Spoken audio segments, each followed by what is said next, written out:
السلام عليكم أخواتي، أهلا بكم في قناتي كروشي هاجر. في الفيديو السابق كنت وعدتكم أنه راح نوريكم طريقة عمل هذه الدمية، دمية الباقة. حتكون باقة كما تلاحظوا بهذا الشكل، في نفس الوقت راح تكون على شكل عروسة أو دمية، لهذا سميناها دمية الباقة. كثير مميزة وطريقتها أيضا سهلة جدا. راح نوريكم طريقتها خطوة خطوة. بداية راح نوريكم طريقة عمل الرأس، واللون اللي اخترته هنا في الرأس هو لون البشرة. استعملت اللون البيج قريب من لون البشرة.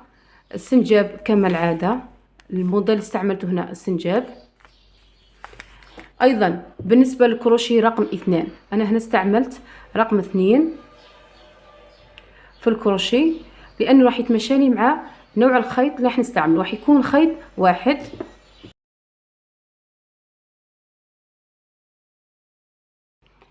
الآن بسم الله. كبداية راح نشتغلوا على الرأس. راح نعمل حلقة حول الأصبع وننسج 6 من غرزة الإكس. راح ننسج 6، 1 2 3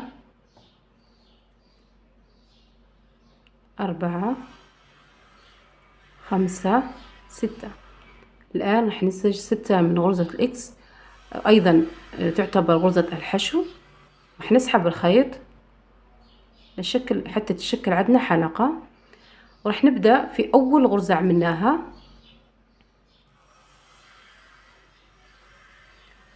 ننسج غرزة الإكس. راح نعين البداية نتاعي، هذه الغرزة الأولى بهذا الشكل. هنا كنا الحلقة الأولى عملنا فيها 6 من غرزة الإكس. الآن نرتفع الحلقة الثانية، هذه تعتبر غرزة واحدة. راح ننسج تزايد في كل غرزة. راح نعمل 2 من غرزة الإكس. راح ننسج في كل غرزة تزايد 1 2، وراح يصير المجموع الحلقة الكامل هو 12 من غرزة الإكس بهذا الشكل. هنا 7، في نفسها 8، الغرزة الموالية 9 10 11 12 بهذا الشكل. الآن نرتفع الحلقة الثالثة، راح نعين البداية. ننسج غرزة الإكس، نعين البداية بهذا الشكل. لاحظوا معي البنات، في المرحلة الثالثة راح ننسج بهذه الطريقة. راح ننسج غرزة تزايد، غرزة من غرزة الإكس وتزايد. هنا تعتبر غرزة واحدة. في الغرزة الموالية راح ننسج تزايد، يعني غرزتين من غرزة الإكس في نفس الغرزة بهذا الشكل. لاحظوا معي. نكمل بهذه الطريقة، راح نكررها 6 مرات، غرزة واحدة وتزايد. إذا ننسج غرزة واحدة وتزايد بهذا الشكل حتى يصير عندي المجموع الكامل للحلقة هو 18. غرزة واحدة وتزايد،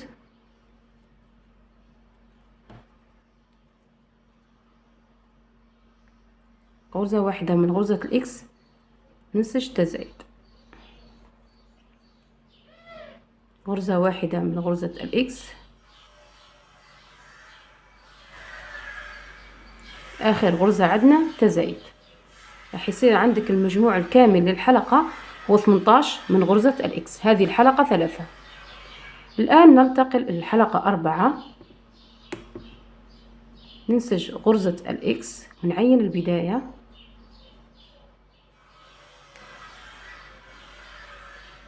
الآن في الحلقة الرابعة راح ننسج 2 من غرزة الإكس عادي، وننسج في المقابل تزايد، غرزتين في نفس الغرزة بهذا الشكل. راح نكررها 6 مرات.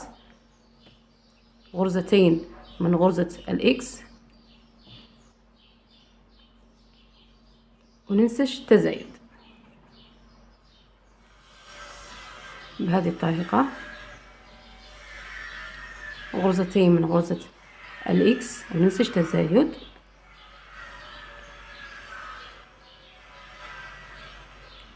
غرزتين من غرزة الإكس وننسج تزايد أيضا. بهذه الطريقة تكرر 6 مرات، وراح يكون مجموع الحلقة الكامل هو 24 من غرزة الإكس. 2 وتزايد.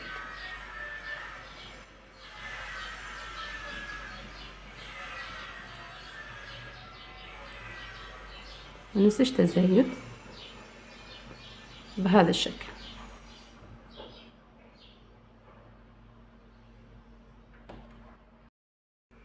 الآن نرتفع الحلقة 5. راح ننسج غرزة الإكس، نعين البداية طبعا. في الحلقة 5 راح ننسج 5 من غرزة الإكس عادي، 3 4 5. والآن راح ننسج تزايد 1 2 بهذا الشكل. إذا نكمل بنفس الطريقة. راح ننسج 5 من غرزة الإكس أو غرزة الحشو، راح ننسجهم عادي، 3 4 5 بهذا الشكل. الآن نكمل النسج تزايد. راح ننسج 5 تزايد 5 تزايد بهذه الطريقة، وراح يكون مجموع الحلقة الكامل هو 28 من غرزة الإكس.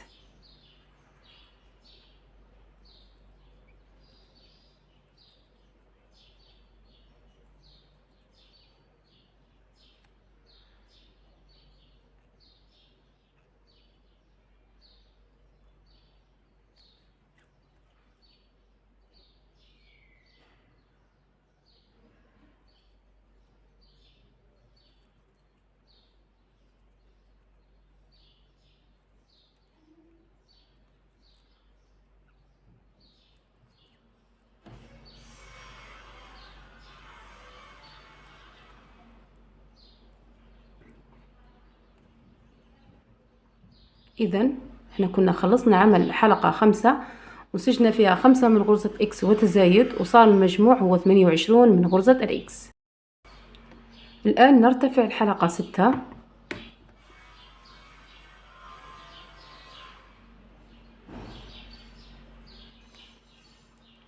وننسج غرزة الإكس عادي بدون زيادة أو نقصان، وحنحافظوا على نفس المجموع هو 28 من غرزة الإكس. إذا هنا راح نرتفع ب6 حلقات، يعني من حلقة 6 حتى الحلقة 12 راح تحافظي على نفس المجموع هو 28 من غرزة الإكس بهذا الشكل بدون زيادة أو نقصان. إذا راح ننسج 28 من غرزة الإكس ونرتفع حلقة 6 و7 و8 و9 و10 و11 و12. الآن لاحظوا البنات، هنا بعد ما ارتفعت من حلقة 6 حتى 12، يعني من البداية لهنا كنت نسجت 12 حلقة وحافظت على نفس المجموع هو 28 من غرزة الإكس. الآن الحلقة 13 راح ننسج 5 من غرزة الإكس عادي،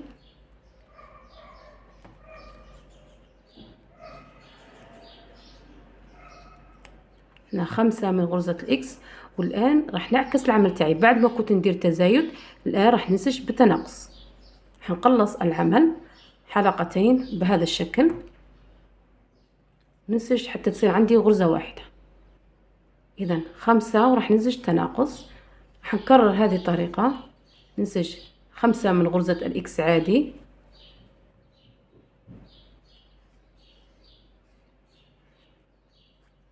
أربعة 5 ننسج تناقص بهذا الشكل.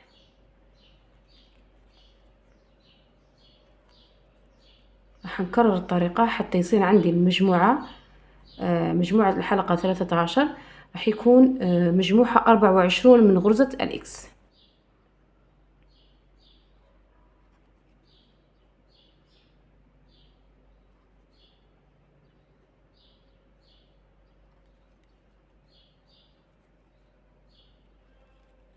تناقص بهذا الشكل حتى تصير عندي غرزة واحدة.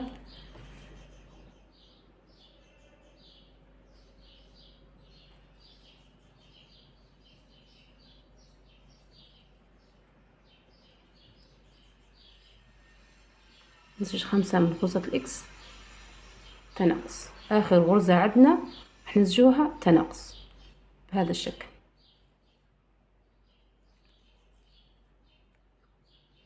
مجموع الحلقة هو 24 من غرزة الإكس. الآن ننتقل للحلقة 14.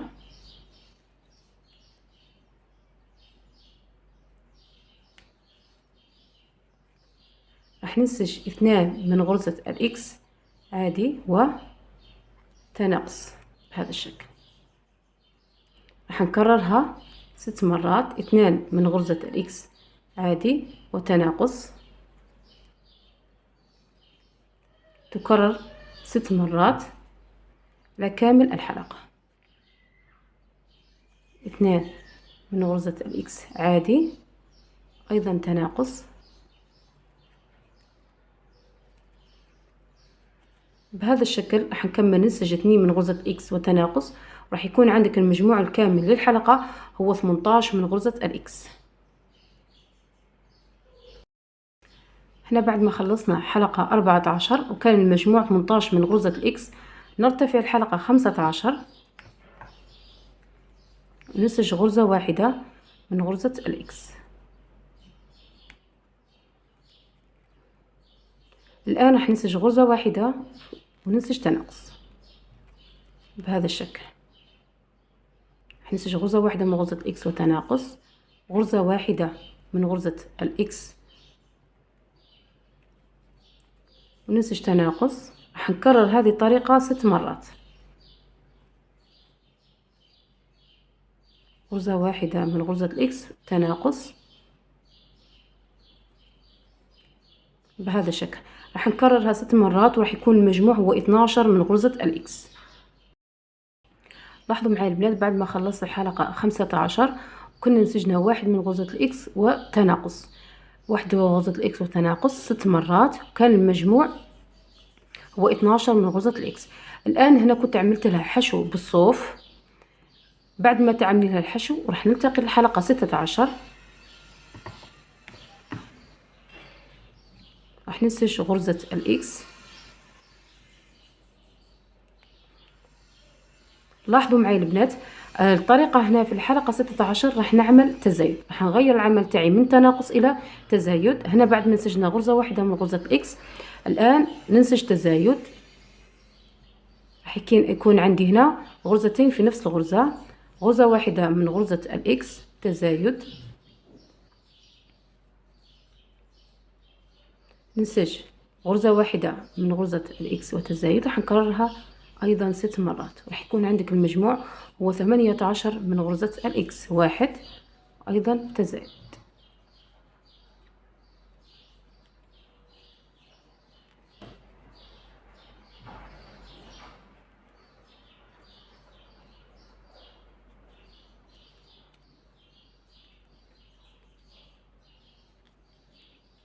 آخر غرزة عندنا تزايد. هذا هو الشكل اللي راح يكون عندنا.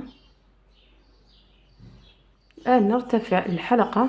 قبل ما نرتفع الحلقة 17 وننهي الحلقة 16، لاحظوا معايا في آخر غرزة راح تعملي بهذه الطريقة، راح نغير اللون إلى اللون الأبيض. ولما يكون عندك الغرزة ماهيش كاملة هنا غرزة الإكس، ندخل اللون الأبيض بهذا الشكل.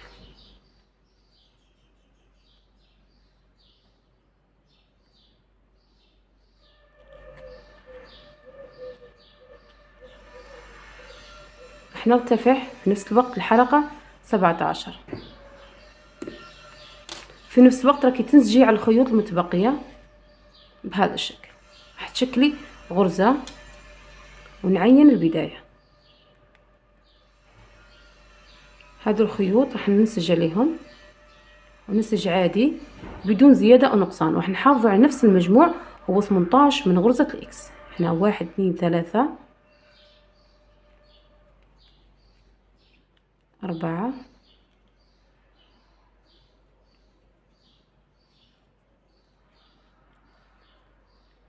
5 6 7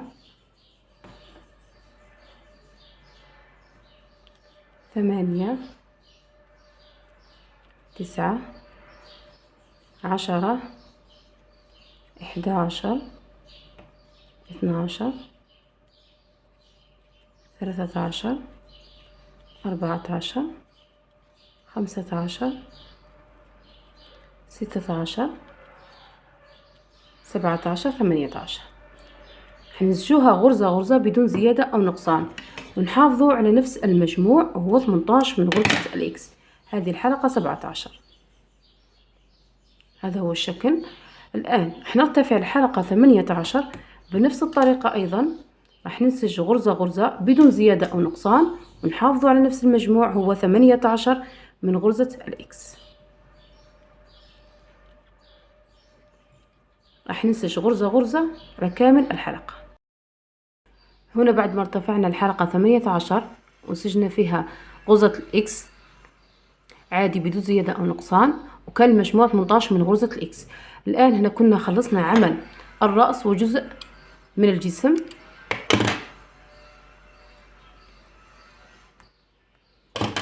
هذا هو الشكل النهائي للرأس والجسد بهذه الطريقة. الآن بالنسبة للذراع راح تجيبي اللون البشرة بهذا الشكل وتعملي عقدة. راح ننسج ذراع الدمية.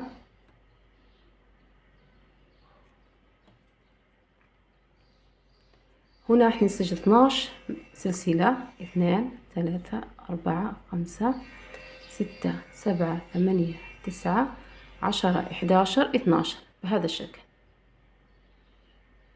راح نقلب السلسلة، نقلبها بهذا الشكل.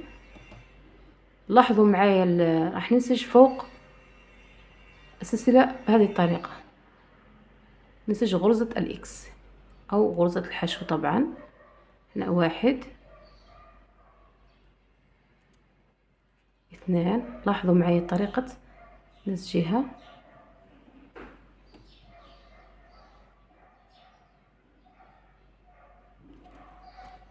3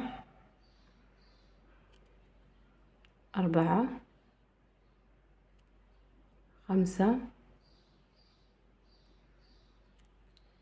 6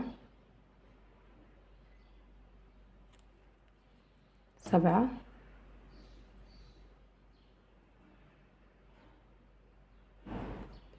8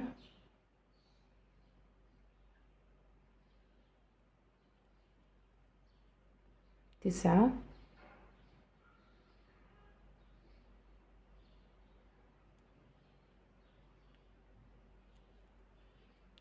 10. آخر سلسلة عندنا 11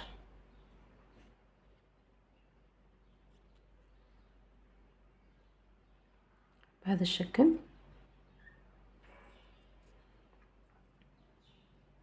راح ننسج منهم 2 بنفس الطريقة، 12 سلسلة، وننسج غرزة الإكس 11. لاحظوا في هذا الذراع قبل ما تعملي قطع على الخيط راح تخلي جزء قليل منه وتوضعي فيه الإبرة. الآن راح نركب الذراعين في جسم الدمية في هذا الجزء اللي استعملناه وسجناه باللون الأبيض بهذه الطريقة. بداية الحافة خليها دائما مع الخلف، هنا في الأمام راح نوازن بين الذراع وننسج بالإبرة بهذا الشكل.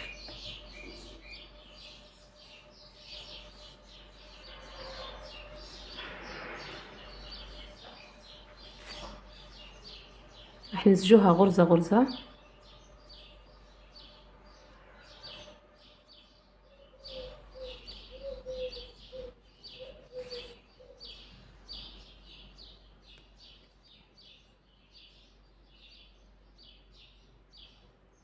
راح نثبتها على 3 غرز بالإبرة.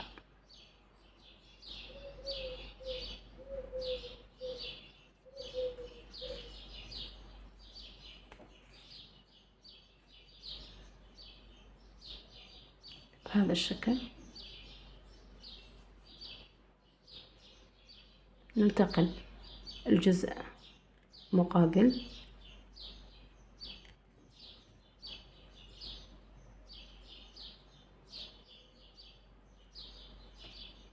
حنثبت الذراع الأخرى.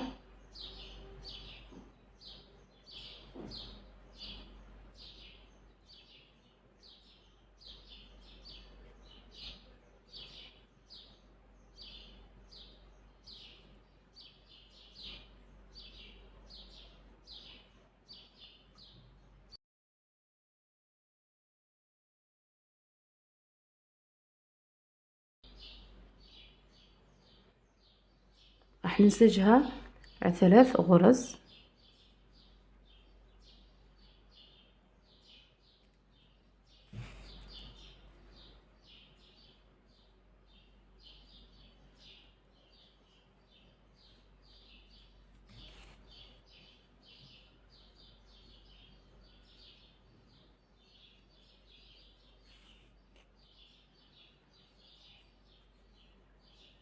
بهذا الشكل. هنا كنا خلصنا عمل الرأس والذراع. الآن ننتقل إلى الشعر. بالنسبة للون الشعر أنا استعملت اللون المارو، درجة تكون خفيفة، مش اللون المارو بزاف الغامق. هذا اللون استعملته في لون الشعر. بنفس الطريقة راح نعمل حلقة حول الأصبع وننسج 8 من غرزة الإكس.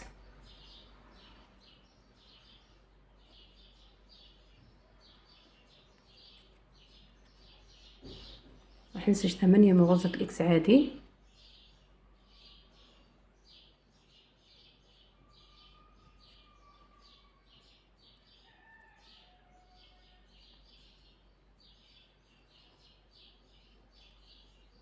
ثمانية من غرزة الإكس ونسحب الخيط. هنا بعد ما نسجت 8 من غرزة الإكس عادي حول الحلقة، الآن نرتفع الحلقة الثانية. راح ننسج بهذه الطريقة، راح ننسج منزلقة بهذا الشكل، وننسج في البداية راح ننسج 2 من غرزة الإكس. راح ننسج تزايد 1 2، نكمل ننسج تزايد أيضا 3 4 5 6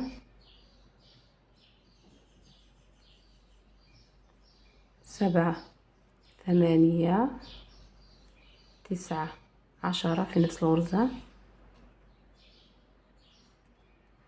11 12 13 14. آخر غرزة عندنا ننسج 15 16 بهذا الشكل. هذا هو الشكل اللي راح نتحصلوا عليه. المجموع الكامل هو 16 من غرزة الإكس. الآن نغلق بمنزلقة في في السلسلة اللي عملناها بهذا الشكل. لاحظوا معي الآن راح نرتفع بسلسلة فيها 14، 4 5 6 7 8 9 10 11 12 13 14 بهذا الشكل. لاحظوا معايا خلف السلسلة راح ننسج الغرزة الأولى، راح ننسجها منزلقة بهذا الشكل. نسحب الخيط منزلقة، ومن بعد نكمل باقي الغرز غرزة الإكس عادي بهذا الشكل. إذا راح نكمل ننسج غرزة الإكس 12 من غرزة الإكس. عندنا 3 4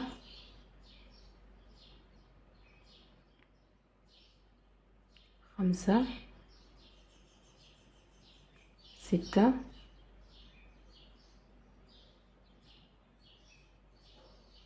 7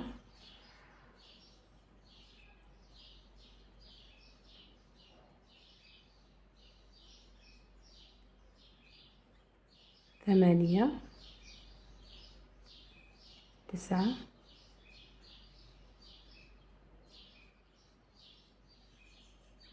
10 11 12. بهذا الشكل راح تشكلي سلسلة. الآن نكمل خصلات الشعر.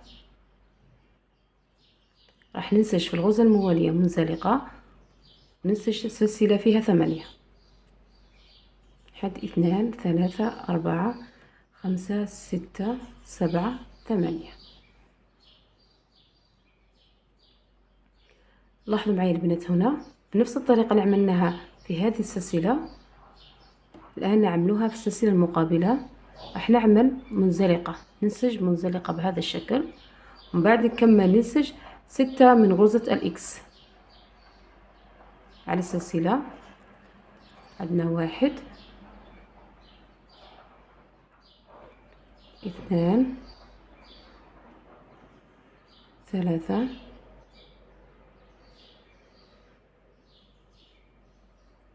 4 5 6.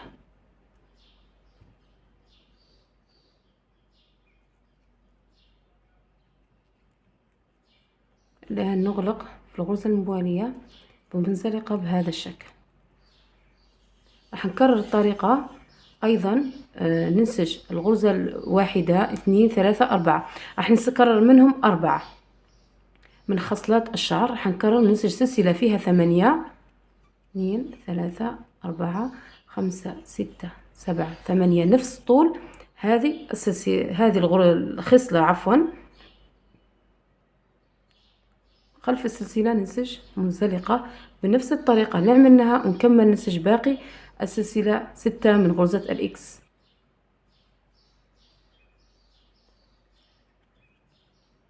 2 3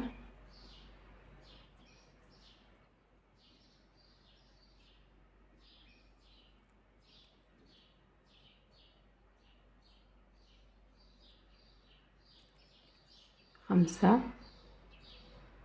هنا 6 بهذا الشكل. إذا الغرزة الموالية نعمل منزلقة. راح نكررها، كرر من هذه الخصلة اللي عملنا فيها 8 كرر منها 4 مرات. لاحظوا معي البنات هنا بعد ما كررناها 4 مرات الخصلة كانت 8 سلسلة وسجنا عنها 6 من غرزة الإكس. الآن راح ننسج بنفس الطريقة اللي عملناها في هذه السلسلة. راح ننسج 14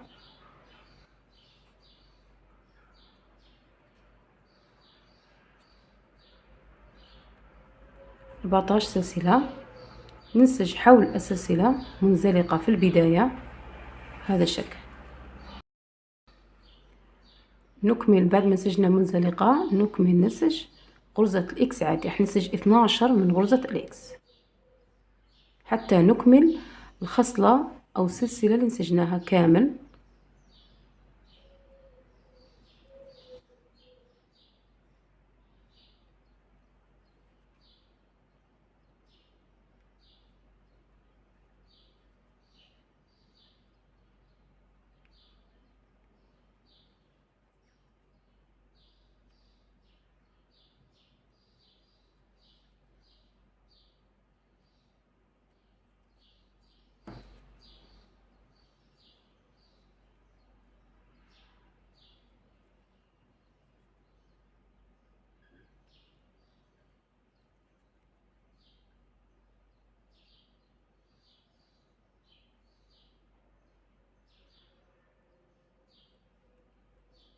إحداشر 12 بهذا الشكل.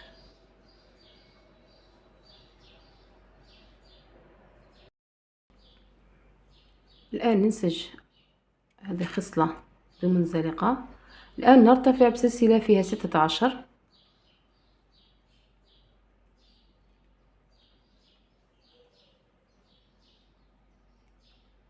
بهذا الشكل.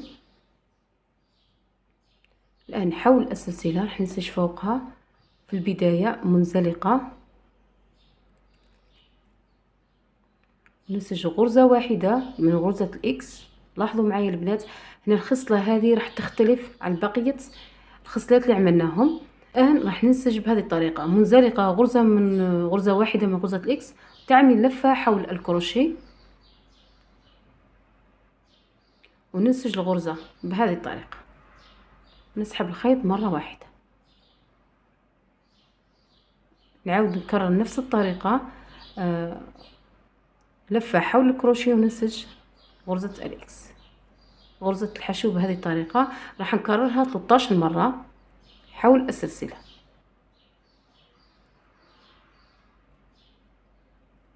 حول الكروشيه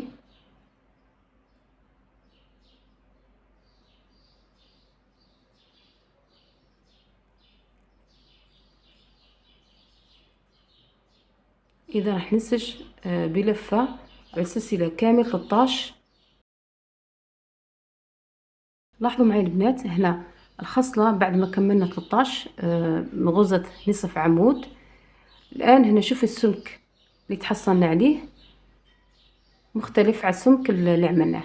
إذا راح نكمل بهذه الطريقة على كامل الغرز اللي بقيت لنا. هنا راح ننسجوها 16 من غرزة الإكس هنا بعد ما نعمل منزلقة بهذه الطريقة. ننسج 16 من غرزة الإكس، عفوا 16 سلسلة. عندنا 1 2 3 4 5 6 7 8 9 10 11 12 13 14 15 16 حول السلسلة. في البداية راح ننسج منزلقة، في الغرزة الموالية راح ننسج غرزة واحدة فقط من غرزة الإكس. من بعد نكمل في السلسلة الباقية راح نكمل غرزة بنصف عمود بهذه الطريقة، تعمل لفة حول الكروشيه وتنسجي الغرزة بهذا الشكل.